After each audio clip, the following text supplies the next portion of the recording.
What is it that holds us back? And part of it is our perception of self. If we really had to stand in front of a mirror and really write, like we had a, what's those things that, if we're lying or not, they hook us up to the police? What's it? Lie detector. Oh, lie detector. Well, they took it off me last week. If we had to get up in front of a mirror in the morning and really write and state absolutely truthfully how we really perceive ourselves, how many would start off with and mean it, 100% own it? I am a divine expression of God. And we've embodied it 100%, and that's our core belief, and we live our life every second of the day from that. Or do we start off with something around how we look, how we're not good enough, how we need some improvements? How would it be? How would it be? And the little lie detectors there saying, oh, that's not what you really mean. Tell the truth. Maybe I don't see myself as a divine whole expression of God. That what is in me is the same thing that was in Gandhi, that was the same thing in Jesus, that was the same thing in Buddha, that was the same thing in Muhammad. We're magnificent. We are magnificent.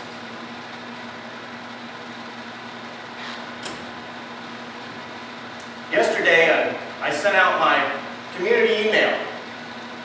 And this is how we often can make a judgment or assessment on somebody very quickly without really knowing the whole story. And I set out under the subject, there's a spell check on the little subject thing when I type in that community email that I hope at least one of you read every week, because I sure do put a lot of time into it. And I send it out, and there isn't a spell check. You know, the rest of it I just type up in Word, I just kind of went in there. Well, I spelled the word community wrong. I put U in instead of an O. So it's spelled C-U-M-M-U-N-I-T-Y. Some of you probably didn't even notice. Don't care. But right away I go, oh, I wonder if they don't think I'm very professional, or I wonder how they're taking it because they don't know that I've been up since 7 in the morning working on this. And I had to go pick up and feed my daughter and all that sort of thing. She's running around chasing Bella and all this stuff. And then I got to go pick up Tawny from the overnight and bring her home and then take her down to gymnastics and then come in and get home and all that stuff and then go pick her up and that. And I sent it out without reading it over carefully enough. I wonder how many of us ever thought that when they saw the misspelled word. Do you see how quickly we assess something? And think, well, gosh, that guy doesn't know how to spell. Spelling has nothing to do with intelligence. And I do know how to spell because I know how to word spell check. It just doesn't know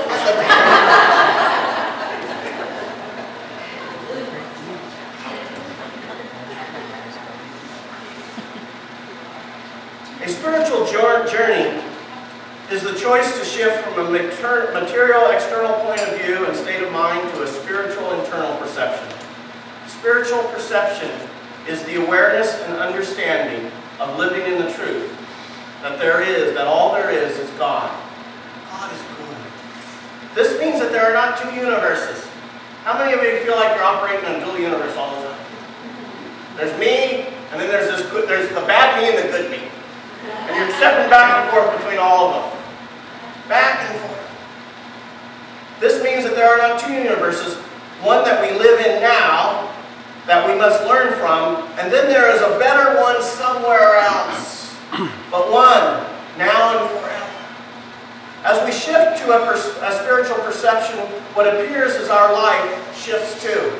This is because the outside world that we accept as real is actually a perception or projection of what we have agreed to be true. True story. True story. I want you to see what your perception of it may be as I begin to read it up front and see how it shifts as I get to the end of it. A little girl stood near a small church from which she had been turned away because it was too crowded. There was no room for her. I can't go to Sunday school, she sobbed to the pastor as he walked by her. And he could have kept going. But instead, seeing her shabby, unkept appearance, the pastor guessed the reason, and taking her by the hand, took her inside and found a place for her in the Sunday school class. The child was so happy that they had found room for her, and she went to bed that night thinking of all the children in the world who had no place to worship God. Some 2 years later, this child was found dead in one of the poor tenement buildings of her neighborhood.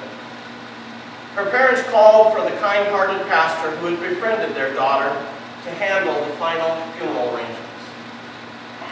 As her poor little body was being moved, a worn and crumpled red purse was found, which seemed to have been rummaged from some trash dump.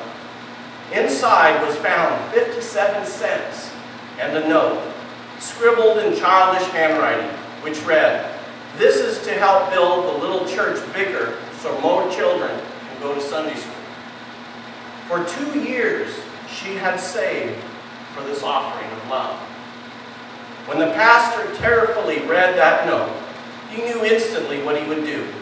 Carrying this note and the cracked red pocketbook to the pulpit, he told the story of her unselfish love and devotion at her funeral.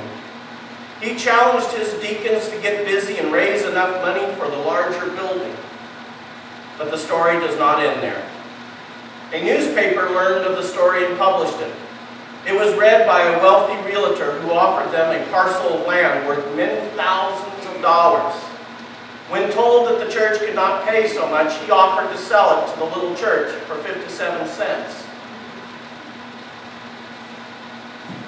Church members made large donations. Checks from far and wide came pouring in. Within 5 years, the little girl's gift had increased to $250,000. A huge sum for that time near the turn of the last century. Her unselfish love had paid large dividends. So the next time that you may happen to be in the city of Philadelphia, look up the Temple Baptist Church with a seating capacity of 3,300 people. And more importantly, be sure to visit Temple University, where thousands of students are educated every year. Have a look, too, at the Good Samaritan Hospital and at a Sunday school building which houses hundreds of beautiful children, built so that no child in the area will ever need to be left outside during some Sunday school time. In one of the rooms of this building may be seen the picture of the sweet little face of that little girl, whose 57 cents, so sacrificially saved, made such remarkable history. Alongside of it is a portrait of her kind pastor, Dr. Russell H. Conway, author of the book Acres of Diamonds. This is a true story which goes to show what God can do with 57 cents. Temple University was founded on 57 cents. How many of us have ever had the perception of it? I bet every one of you has access to 57 cents.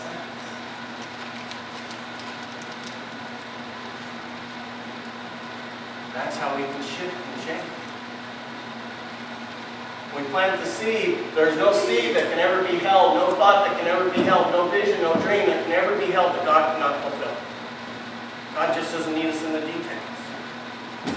God needs us to get out of the way so that it can handle the details. God doesn't need your help to figure out how to stick molecules together so you can create a human body.